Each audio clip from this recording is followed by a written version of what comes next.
Spoštovane novinarke in novinarji, spoštovane gledalke in gledalci. Lepo pozdravljeni na novinarski konferenci po današnji seji vlade. Vlada je danes med drugim sprejela uredbo o načinu zagotavljanja pravic osebam z začasno zaščito, ki podrobneje določa zagotavljanje pravic osebam z začasno zaščito in prosilcem za začasno zaščito. Na novinarski konferenci bodo o tem spregovorili ministrica za izobraževanje in znanost in šport, dr. Simona Kustec, direktorica Urada vlade za oskrbo in integracijo migrantov, magistra Katarina Štrukelj in Damjan Roškarič, višji kriminalistični inšpektor, specialist iz Generalne policijske uprave. Najprej bodo seveda na uvodne predstavitve, nato pa sledijo novinarska vprašanja. Za uvodno predstavitev najprej prosim magistro Katarino Štrukelj. Izvolite.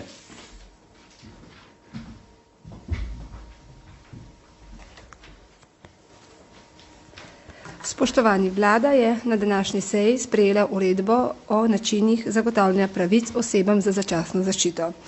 Uredba je v bistvu izvedben akt pravic, ki so določeni v zakonu o začasni zaščiti razseljenih oseb. V nadaljevanju bom podrobneje razložila pravice, ki so določene v uredbi. Kot prvo gre v bistvu za pravico do nastanitve in prehrane v nastanitvenem centru. Torej osebe za začasno zaščito, ki ne morejo bivati na privatnem naslovu ali pa pri zasebnikih, imajo seveda pravico do bivanja v nastanitvenem centru.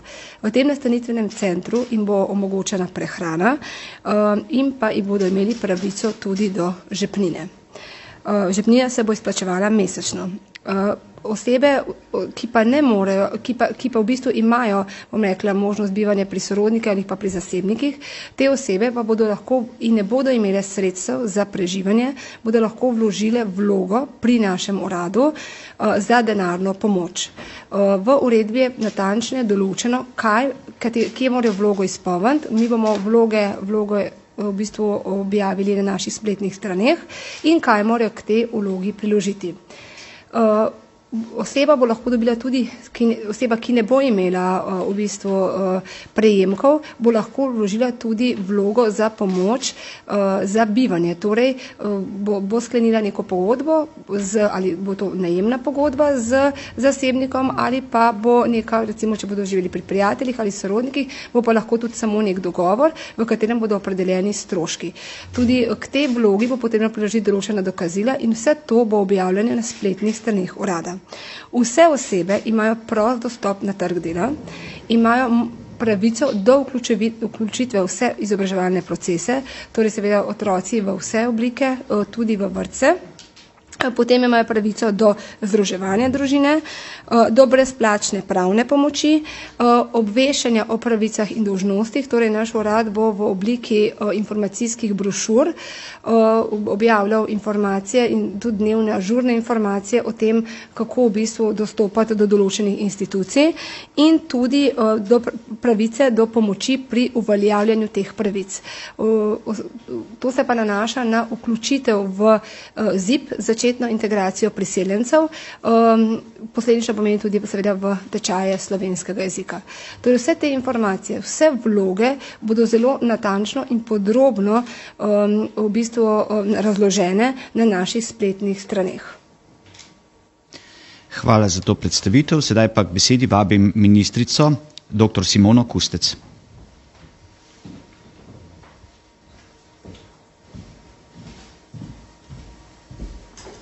Spoštovani in spoštovane, nekaj osnovnih aktualnih informacij na področju vzgoje in izobraževanja ter pa vključevanja begunskih otrok iz Ukrajine. Sistem je postavljen izrazito vključujoče. To pomeni, da na vseh in ob vseh možnih priložnostih materam, ki prihajajo z otroci, dajemo informacije o tem, da lahko vključijo svoje otroke, tako v vrtce, šole, prav tako tudi sedaj z današnjim sprejemom uredbe na fakultete. Tisto, kar je pomembno, je, da v teh prvih dneh otrokom omogočimo čim bolj običajno življenje in pa seveda šolske, vrtčevske prostore kot tiste prostore, kjer se bodo počutili varno in vsekakor del družbe, v kateri bodo zdaj začasno tudi prebivali. Želela bi povedati, da je ta trenutek v Sloveniji po celi državi vključenih že v šole, v osnovne šole 131 begunskih otrok v 64 osnovnih šolah, praktično po celi Sloveniji. Praviloma gre za enega do povprečju 2 otroka v posamezni šoli.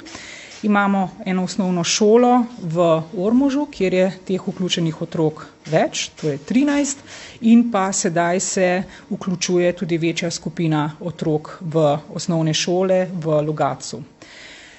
Zelo pomembno je, da se takoj, ko je to možno, vzpostavi stik otrok oziroma njihovih staršev in tistih, ki jim nudite zaščito sedaj v teh dneh z samo šolo. Šola pa bo potem naprej dala tudi vsa ustrezna navodila, kako sam sistem vključevanja tudi poteka. Za dodatne strokovne informacije in pa usmeritve bo v teh dneh poskrbel tudi Zavod za šolstvo, ki bo na šole neposredno posredoval še nekaj smernic dodatnih v zvezi s temi procesi.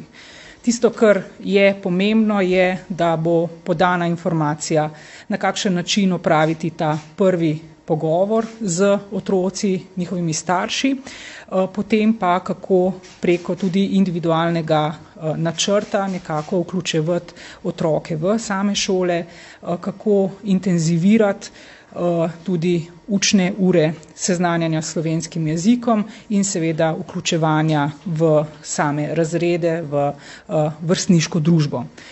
Zelo pomembno pa bo seveda tudi poskrbeti za čim bolj ustrezno in pa prilagojeno posebno psihosocialno pomoč, ki jo ti otroci zanesljivo potrebujejo. Tisto, kar bi tudi še želela povedati, je, da Slovenija tule vstopa v ta proces vključevanja v vrtce in pa v šolski prostor primerljivo z vsemi državami članicami Evropske unije, da o tem na stalni bazi komuniciramo tudi z ostalimi kolegi, ministri resornimi v državah članicah Evropske unije in pa s predstavniki seveda Evropske komisije. Sama osebno sem tudi v stalnem kontaktu tako z veleposlanikom Ukrajine v Republiki Sloveniji, kot tudi, kadar seveda to omogočajo razmere z ukrajinskim ministrom za izobraževanje.